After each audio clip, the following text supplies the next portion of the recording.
Steve. A little about myself. I'm a retired law enforcement officer with 20 years of service. I began my career in the jail, worked the road, and became an investigator. During my career, my training consisted of everything from SWAT to becoming a state-certified crime scene technician. I've investigated crimes from thefts to homicides. After retiring and becoming aware of true crime and web sleuths, I started my channel for web sleuths to better understand the perspectives of law enforcement. Not only do we cover true crime, I go out into the field and assist families who have lost loved ones to homicide and their cases are considered cold. Join me as we look and bring attention to these critical cases.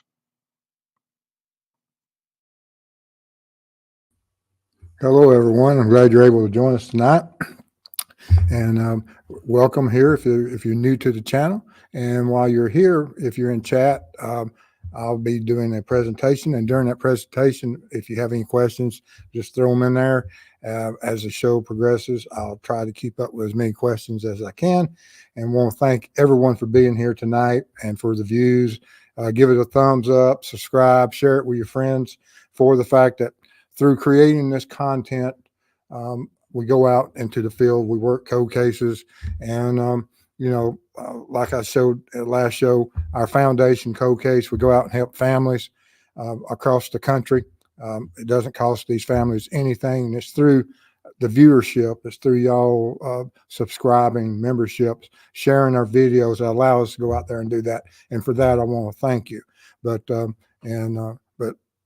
we look forward to we traveled 19,000 miles last year on the 2023 investigations, and we're already at 6,300 this year, and we will probably get up and our next trip is probably going to be another 6,000 to 8,000 miles sometime in June, I believe, and so look forward to doing that. There's a lot of work to do out there with these families, and it's through y'all's being part of this team that allows us to do that. And for that, I thank each and every one of you. All right. For tonight, if you have any information regarding the homicides of Abby and Libby, absolutely make sure that law enforcement has that information, for the fact that for us to have justice. We currently have Richard Allen, who's accused of the crime and is awaiting trial. When will it go to trial? Do I think it will be as they say, in just a few weeks? No, I don't. I think there'll be a continuance, but that's just my personal opinion. I wish it started tomorrow. But regardless, I look forward to have a better understanding as we see the developments of the evidence brought into the trial, to make sure that justice is brought for Abby and Libby. All right. With that being said, tonight we're going to be talking about this here unspent round, and I get a lot of questions about the unspent round. What impact will it be? And since we've had the statement made by Richard Allen that the victims were shot, is this just some type of verbiage that he's using, a partial truth as far as clouding the issue, that yes, he had a firearm at the scene, didn't fire it, but it was cycled? And is he doing this just to cloud the issues? We'll have, like I said, as we move forward, we'll have a better understanding of it. It could just be that simple, that he did intend to shoot him, but for whatever reason, the gun failed to fire, cycled, jammed, who knows? But regardless, we had two innocent children lose their lives at the hand of a madman.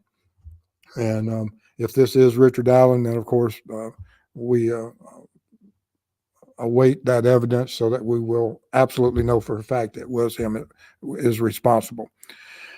All right. We're going to be looking at how does the picking up and the identifiers and of the bullet out there. There's a lot of discrepancies about when was the bullet found. Was it, where was it found? How long had it been there? We have different reports and different channels approaching it from different ways. Regardless of how it was found, when it was found, who found it, and it's in the chain of custody now. All of this will go through the court systems and we'll be absolutely clear on.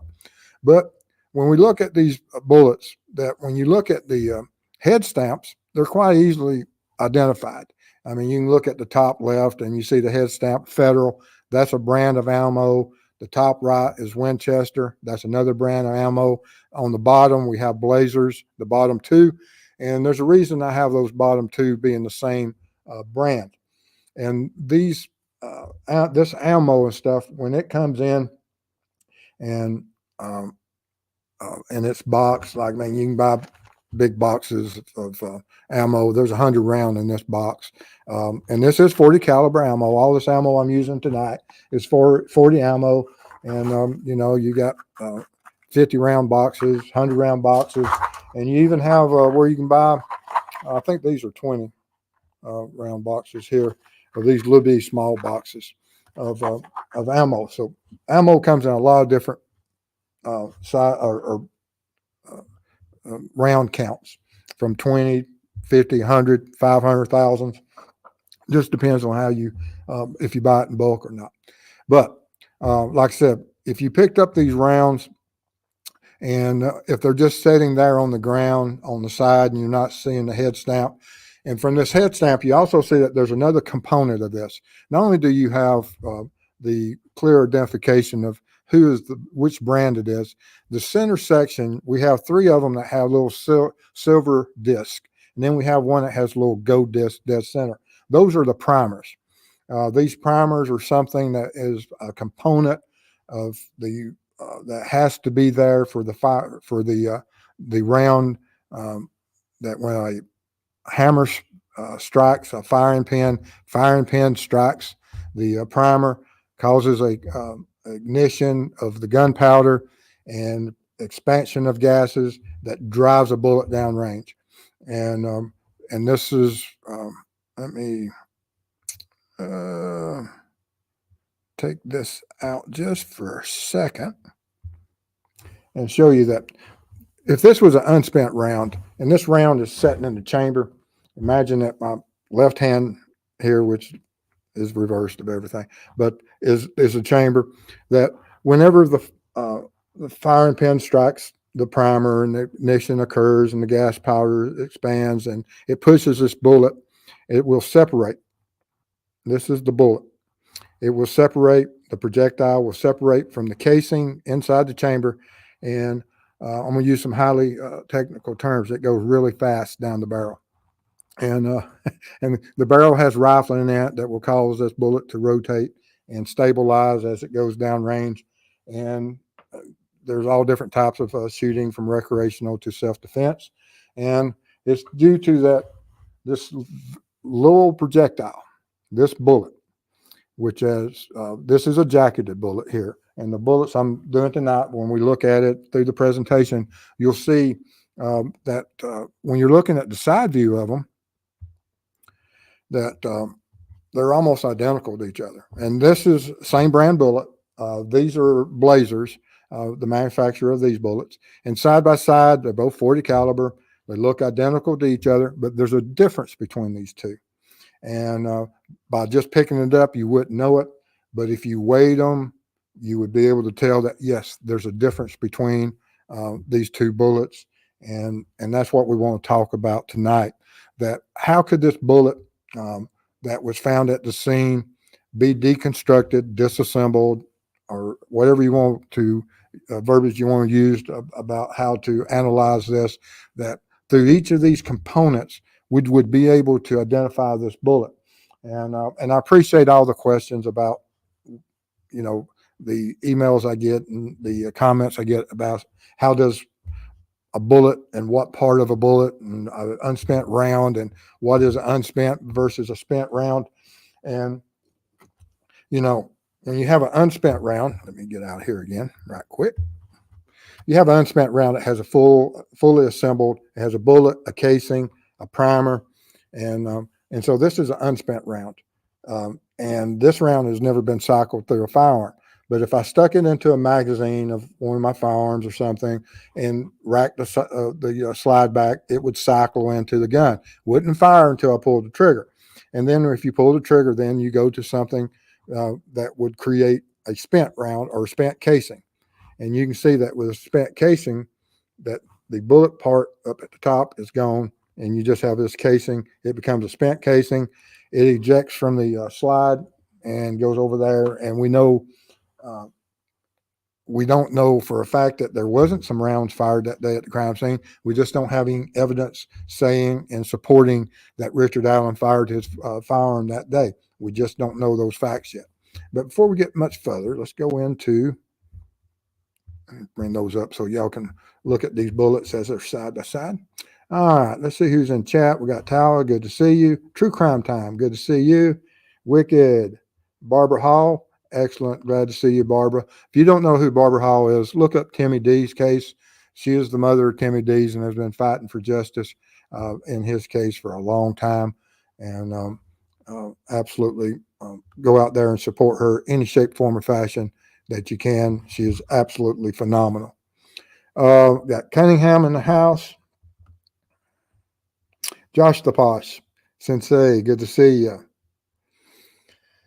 Oh, all right. Jill Moser's in the house. All right. Good to see y'all guys. Scott Brown, Miranda Lee, excellent, excellent.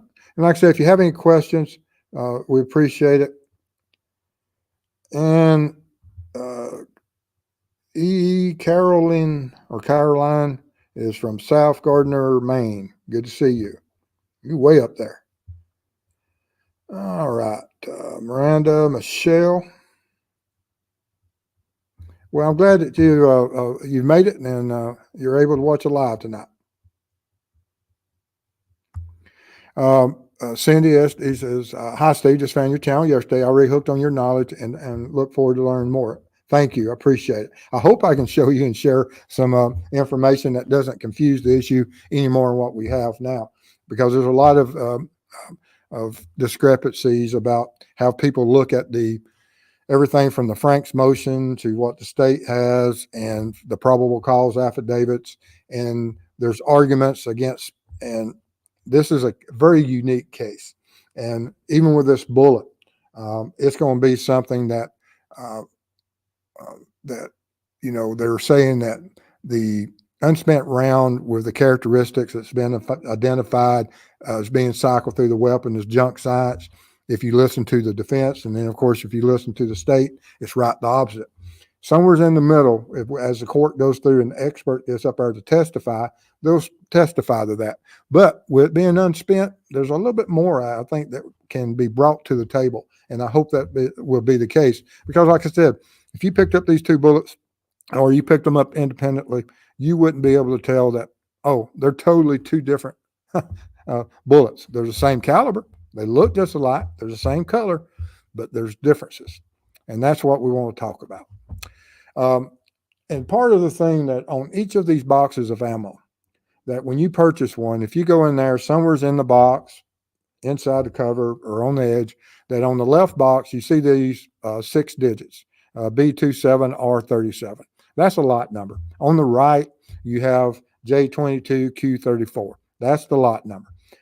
That when this ammo was loaded, there's certain data that is maintained on it. And if you needed to go out, and this is something that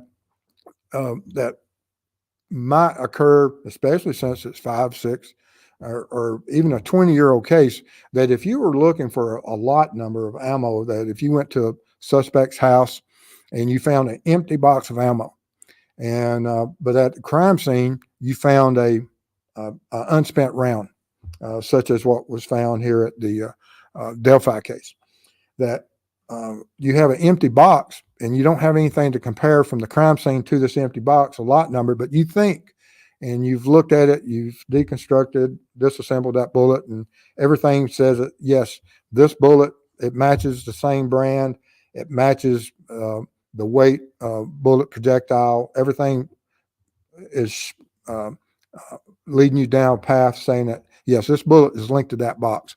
But we don't have anything to test it against.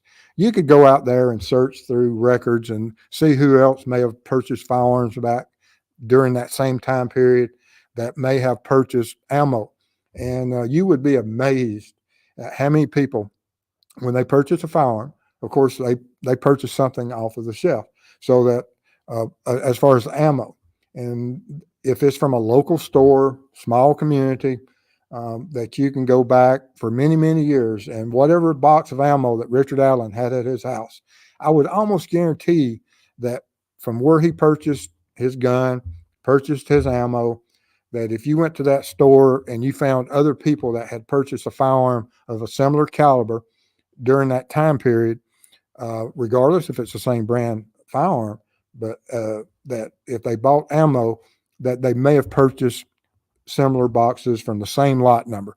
And so you could go out there and technically and possibly or theoretically go ask these people, hey, do you have a box of ammo matching this lot number?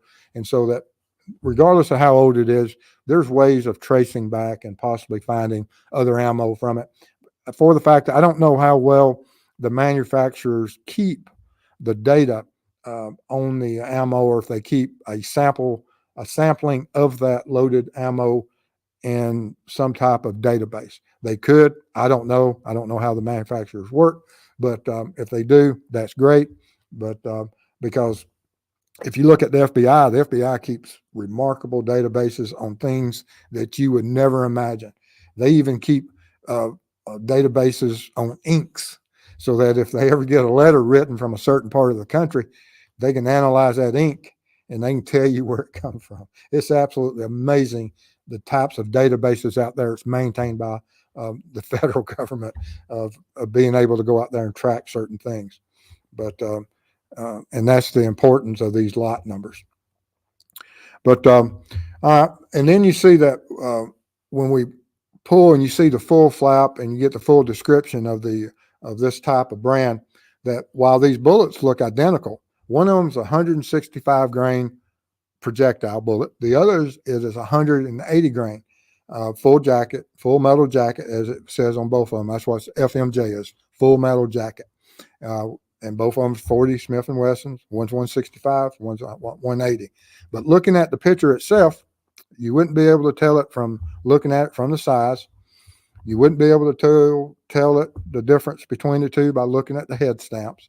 You would only be able to tell the two by looking from which box they came from, and then weighing, and then you would be able to tell which bullet is what, and the potential of, is the bullet at the crime scene consistent with that box of ammo obtained from Richard Allen's house.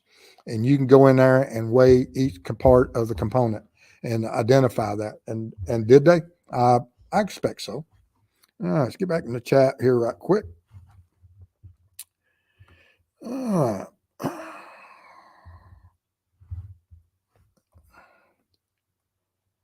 right, Josh DePosh, thank you. We got some great mods out there tonight. Appreciate y'all guys. Oh, Cindy says live about an hour from Delphi. You followed the case from day one? Absolutely. I take it you heard about it from the time that they were missing, even before, or did you pick it up right after the homicides? Yes, thank you. Hello, Olivia.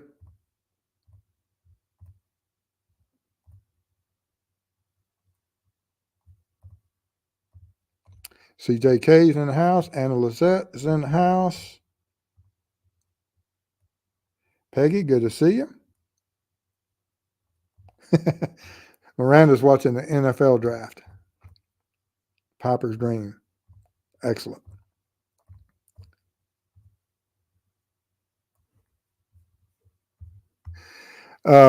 This is good advice, guys. Anna says primers are very explosive. In an empty cartridge, no powder, no bullet, the primer makes a loud noise if struck.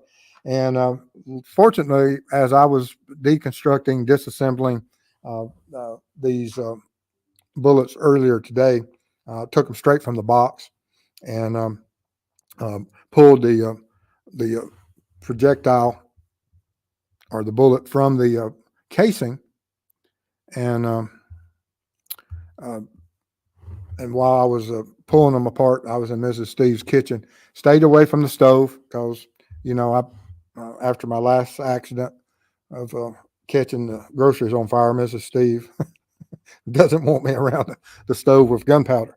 And I can understand that. And speaking of gunpowder, that within this casing and with this primer, that as Anna says, that this primer is extremely sensitive, explosive. That when the firing pin strikes it, it uh, creates ignition source for the powder itself. And the powder that is in this bullet is not that much. That when we look at it, and I'll show you here, that in the bottom corner of this little plastic baggie is all the powder that is in that bullet. Now that's probably about the thickness of a dime, is about how thick that is. So there's not a lot of powder in here. There's loading manuals out there of how much powder is within this casing. But it's not a lot, but it depends on different types of powders. And when we look at the powders, we can see that they're not extremely, the grains of them. Oops, let me get in here. Bring it to the here. That this is the bullet itself, but let's go down to the powder. This is what the ball powder, or the powder that I'm looking at that's inside these casings that I pulled from each of these different manufacturers today. That on the left, you see it's a little circular disc. But on the right, what you see is a needle. That if any of your little fabric needles that you use, little 1-inch needles, that I put it under a microscope and blow this up so that you would have something of comparative value. But any of your little fabric needles or pinhead, the sharpened end, this is how small this powder is. It's extremely, extremely tiny, and it's smaller than the grains of sand, smaller than salt. Absolutely amazing. And they have a certain burn rate, and it creates a lot of pressure when it's ignited, and the gases explode and separate that bullet from the casing, send it down the barrel, and hence creating a firearm. Wallflower, good to see you. Let's see.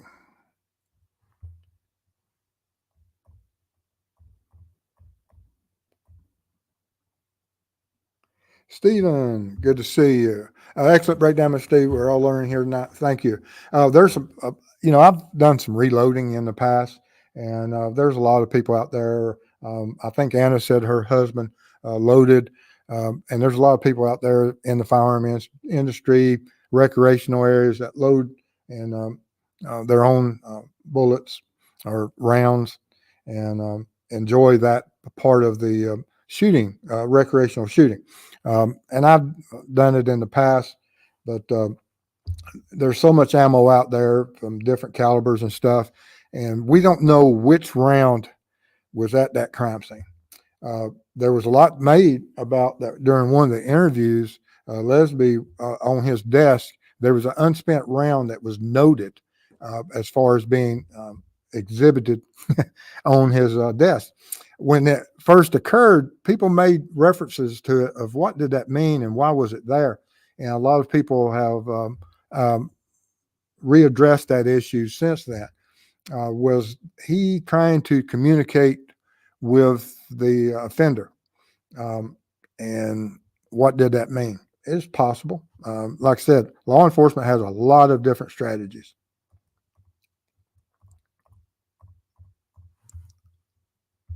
Tyler B is a new YouTube member. Thank you. Appreciate your support. We appreciate everyone.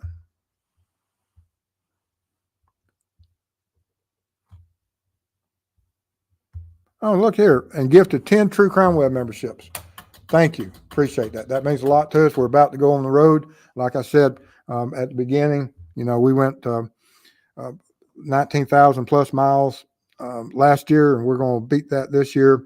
There's a lot of work and a lot of families out there that need our assistance, and it's only through y'all's support that we get to do that. Thank you. Vegas, thank you. Appreciate it. Dapper, AKA Tangerine. Great name. Oh, man. Oh, yeah, did I? Make sure you get your blue light. Mrs. Steve is jealous because I'm getting to use the blue light and she's not. Yes, Maria.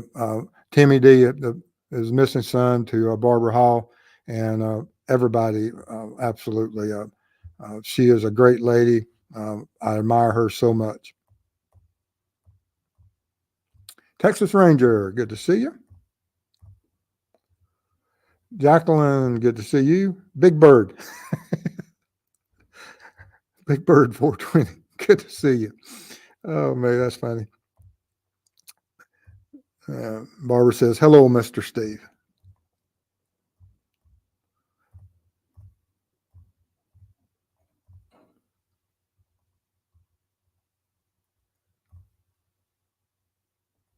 Elevate the process, got the memberships. Excellent.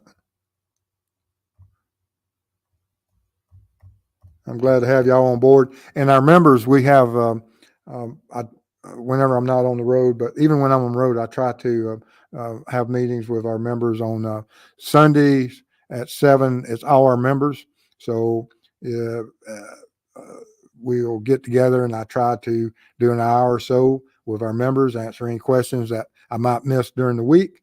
And then on Wednesdays, we have the upper 2 tiers that we speak with and meet with on Wednesday. Didn't get to yesterday. I was on the road, but I try to spend as much time with my members as I can.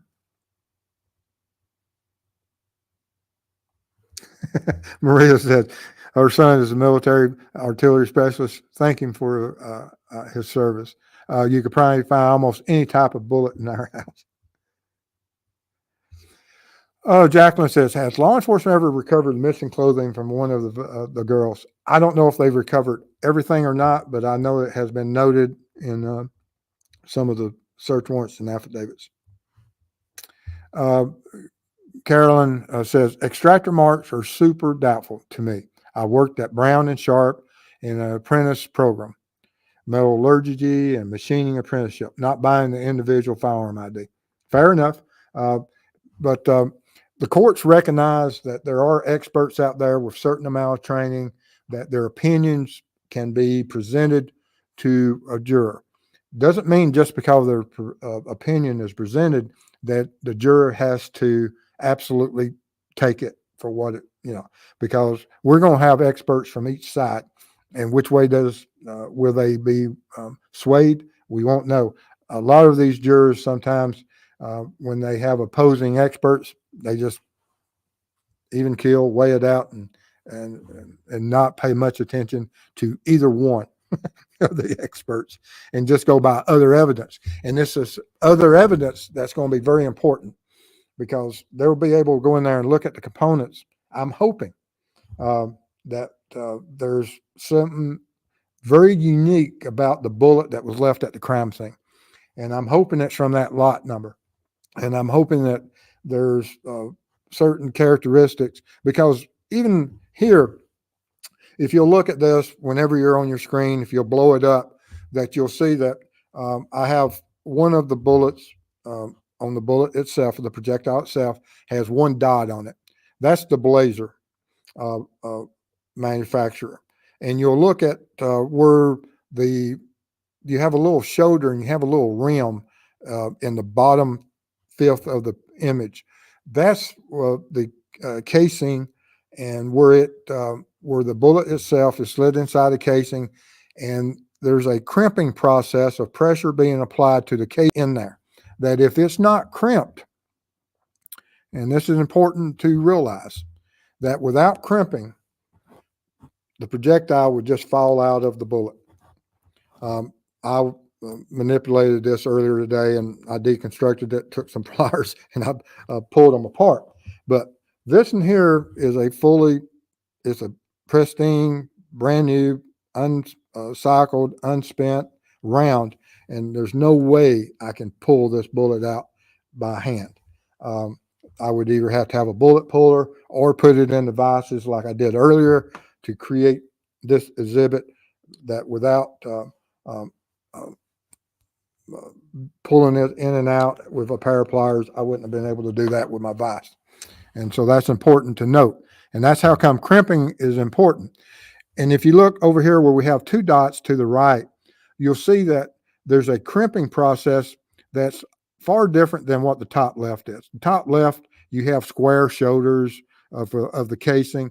The one to the right, you have where it's slant, and you have a discoloration of where that die of the crimping die squeezed in upon the casing into the bullet itself. And then you have the one that's on the bottom left that has the three dots. The top left one with one dot is Blazer. The one to the right, I believe, is the Federal. The one on the left is the Winchester.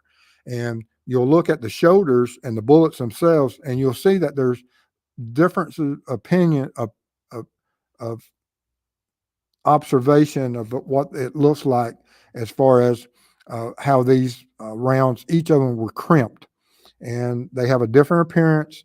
And each of these bullets, while they are the same type, jacketed flat nose rounds or bullets, that while they're the same, they are crimped differently from each manufacturer.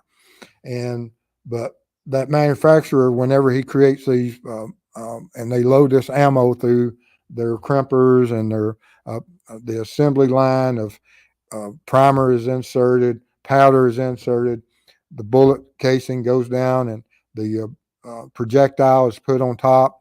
It's pressed down, it's crimped, and then it goes to be loaded in a box. And there's a process to this that if you're a loader at home, you may do this individually, independently. Some of people have presses. Some people do it with just hammers because there's certain loading dies that you can assemble these bullets, one round at a time.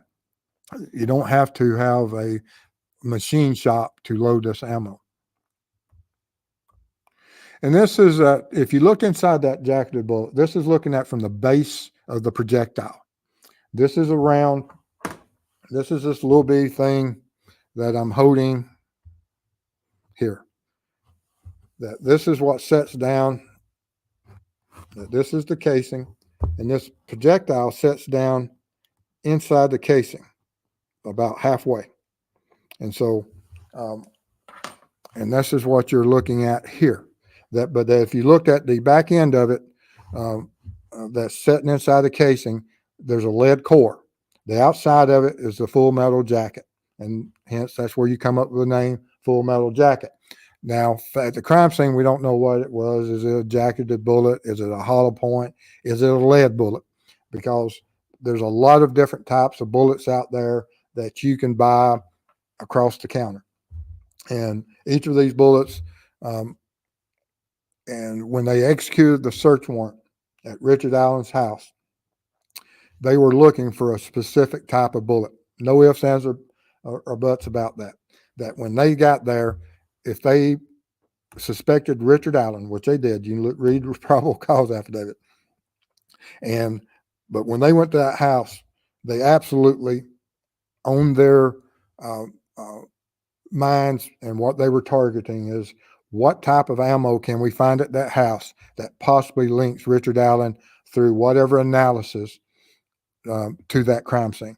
And so they would have gathered every bit of ammo, box information, bullets, and would have seized every bullet they could find inside that residence. All right. And like I said, here's the gunpowder itself. It's extremely neat, very small. It's the size of the sticky end of a pen. It's not much bigger. And the shank of a little old fabric pen. All right, so each of these bullets are different brands, and a whole unspent round. And I had to put two of them together because my scales don't break down and show the individual weights. But we have 31 grains on two bullets over here on the left. You have 33 grains on another combination of two. And then on the other two, you have a 32 grain weight with two bullets. And looking at this, that if you look at them from the sides, you can't tell any difference, man. And unfortunately, my scales don't break it down to the fine line of into the tenths and hundredths and thousandths of a grain. And so I had to double up the bullets so that I could show you the differencing of each of these bullets when they're weigh a different amount. All right. With that being said, let's get into chat.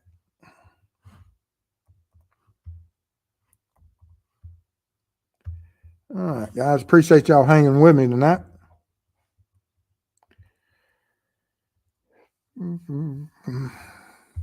Marion, thank you for all the help that you give and do for our family. I appreciate everyone that helps us and the foundation do as much as we do, and couldn't do it without you guys.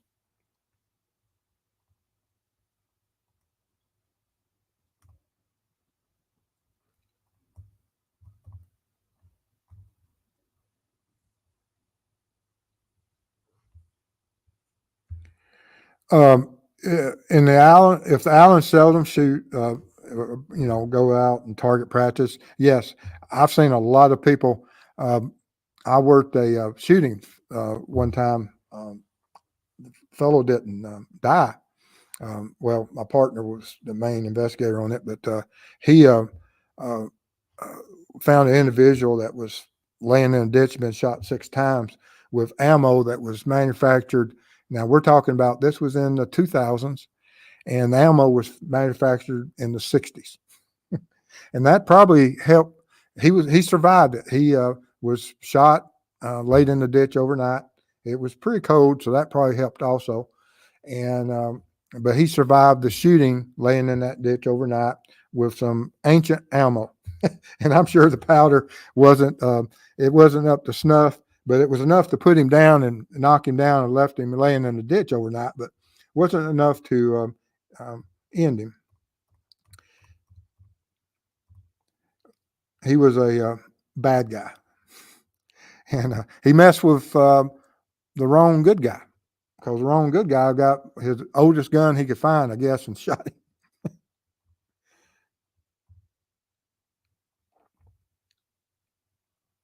Yes, CJK, and this is there's both sides of it, and with modern techniques. But if the experts exist and that they can distinguish, and they're recognized by the court, there has to be scientific evidence supporting their claims, and but we'll see what it is, and each of us will be able to analyze and come to our own opinion.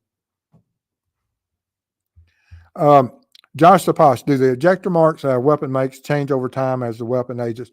I would expect, for the fact that we have wear and tear. And we even have certain ammo now that's loaded in steel casings. And of course, the ejectors, extractors, everything is made from steel, but it's contacting steel. Whereas brass, nickel brass, aluminum is softer than steel, so that wouldn't affect or have wear and tear on some of the harder metals, such as a steel or stamped steel parts that's in these firearms. But these steel casings, yeah, they would wear out a gun faster, I would believe.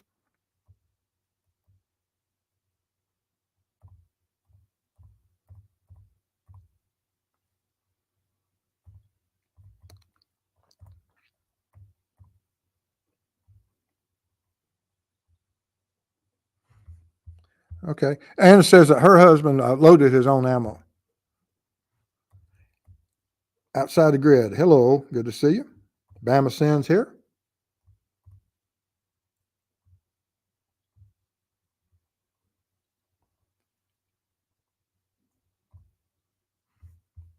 Okay. Cindy says, I heard about it while they were missing. I have family there as well. I'm sure they were extremely shocked at the outcome of this, and still shocked at, and I'm sure if they're from there that they had interactions with Richard Allen at the pharmacy.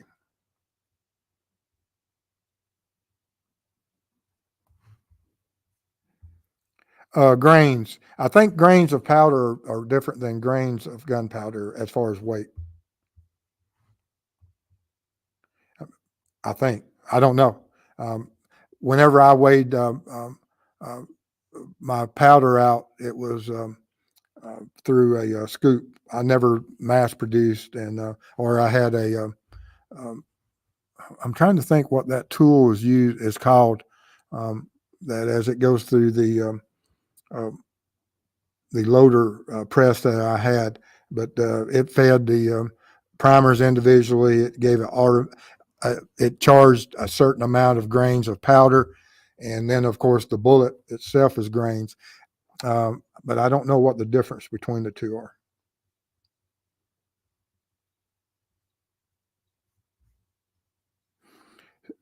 Vegas Steve, does knives have? Missed that last part.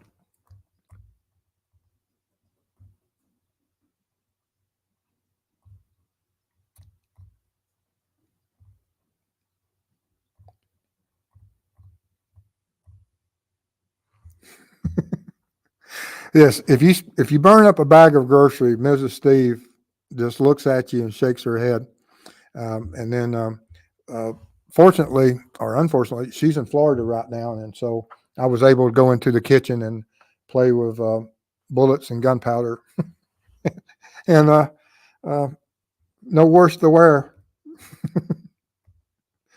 Teresa the Troll. Teresa the Troll. That's a great name.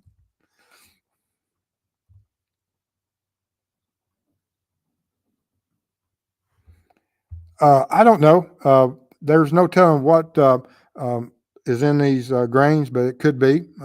Now, this isn't black powder. This is smokeless powder, two different powders. And you have to be extremely careful that if you're shooting any type of firearm that's black powder, that you stay away from the smokeless because it does not burn at the same rate. Junior Johnson, Steve should be microwave only. I do a lot of microwaving. Cindy said, yes, I had a couple of family members who had encountered Richard Allen at CVS. BGOG doesn't want me around the stove with gunpowder. That's true, she doesn't. Yeah, you burn up one bag of groceries. Could happen to anybody.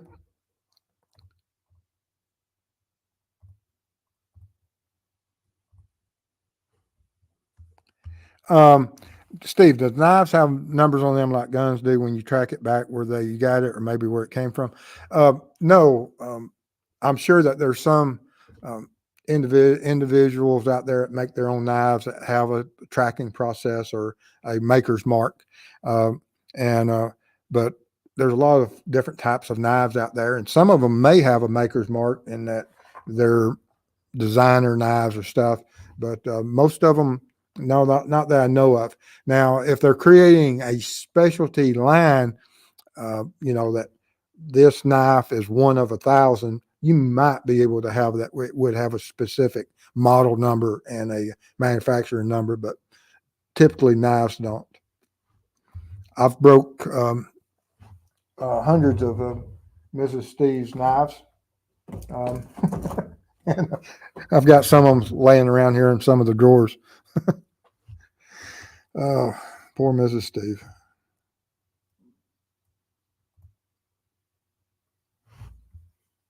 Will you be covering the trial and giving your feedback once info makes its way into the public? Absolutely. I'm extremely interested in this case.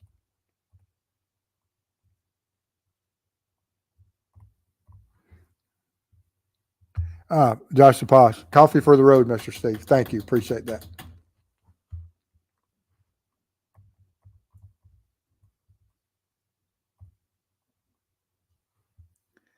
Yes. And the 19,000 miles that we drove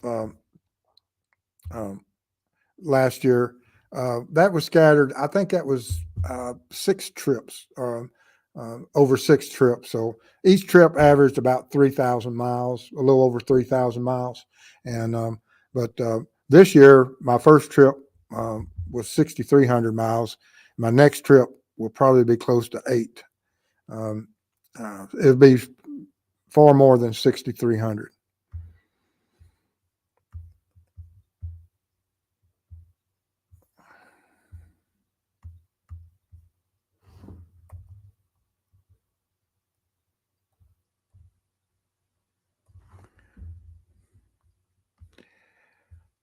Yeah, I know in the rimfire 22s, it's a liquid chemical soup, and I don't. I'm. It's probably so in the primers itself. You're probably very close to that. Ah, Bama Sin for Waffle House coffee and unfried pecan pie. Oh, me. I'm trying to think of what that was called. Um, I went to a Waffle House and met with Bama Sin, had a cup of coffee a week or so ago, and they said, I asked them, did they have any pie? And they said they had pecan pie, and that I wanted whatever the prepping, they had a term for it. And I said, sure. And little did I know they was going to take it to the grill and melt it. And so the pie filling melted, but they slather it with butter and stuff, and it was a very different texture than what I expected. but thank you, Bama Sin, for your support. Oh man, that was quite the surprise. Expect to be eating pie and it comes out and it's melted. Only me.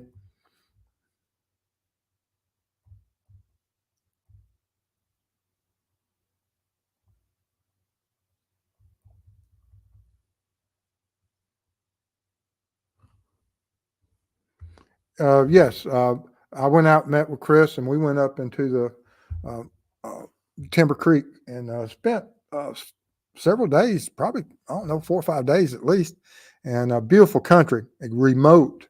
And I look forward to getting back out there.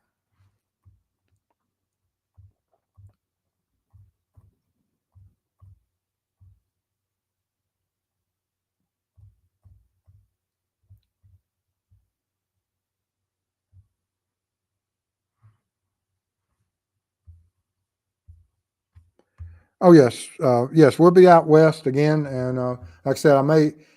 It depends on the eDNA. We may go all the way to California on some of these cases that we're working for the environmental DNA, and seeing if we can use that technology to help find the missing. I'm looking forward to that study.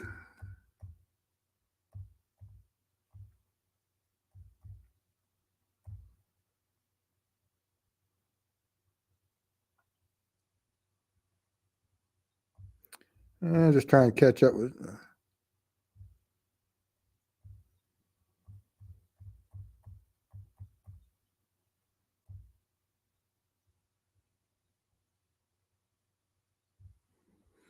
And this is true.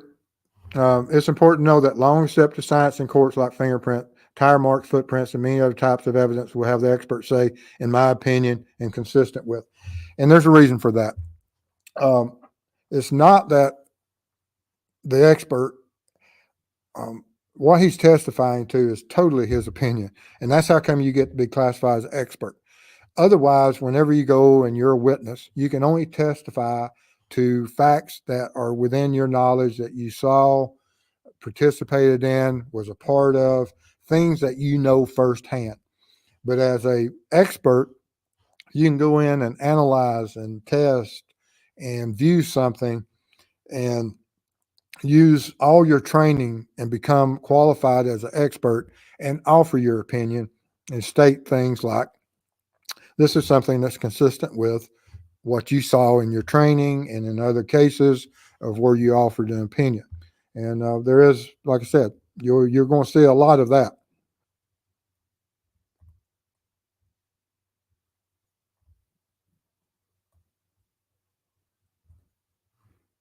Grains and drams are weight measures for ammo reloading. I would, yeah. Like I said, we always, uh, use, like I said, there's grains and there's grains for powder and stuff. But luckily, I never blew up any of my farms. Ivy Rose, good to see you.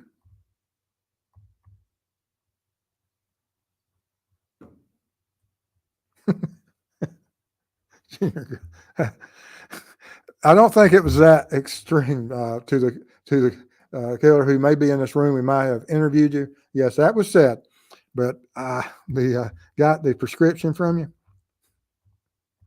No.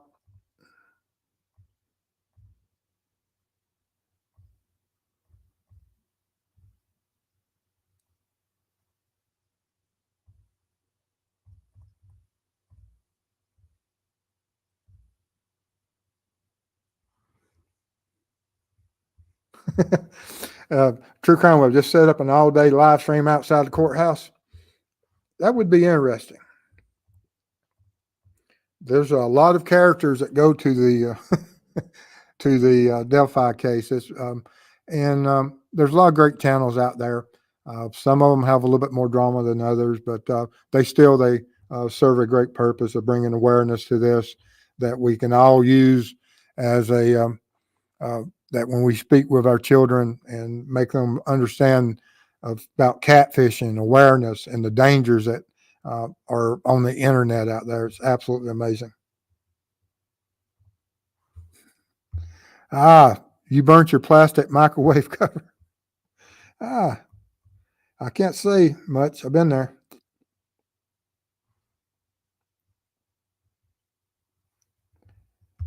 That saddens me that there's no Waffle Houses west of the Rockies.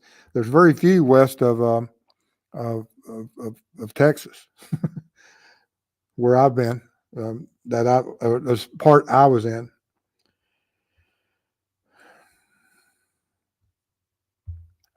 Cindy, $9.99. Thank you for your support, Cindy. Appreciate that.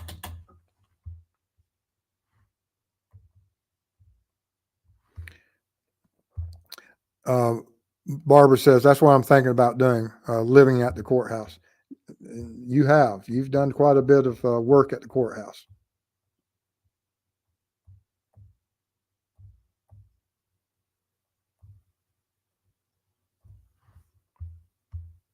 Yeah, it was very disappointing. They melted my pecan pie. Josh the Posh, is Waffle House coffee really coffee? It has a filmy substance on the surface. Oh, man. Mrs. Steve and I.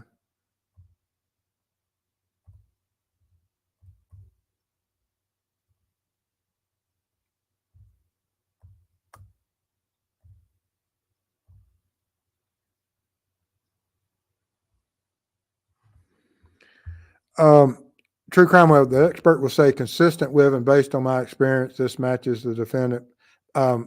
Yes, unspent characteristics, fingerprints. It doesn't matter what you're talking about when you're talking about the characteristics. It's going to be consistent with matches and training, experience. All that will be terms used.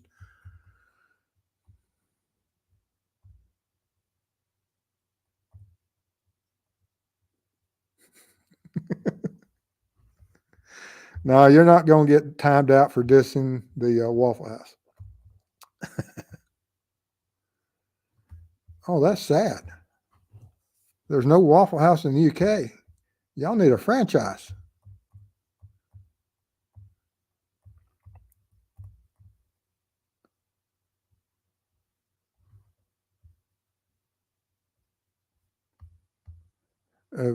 Get grits 24/7, 365. Well, absolutely.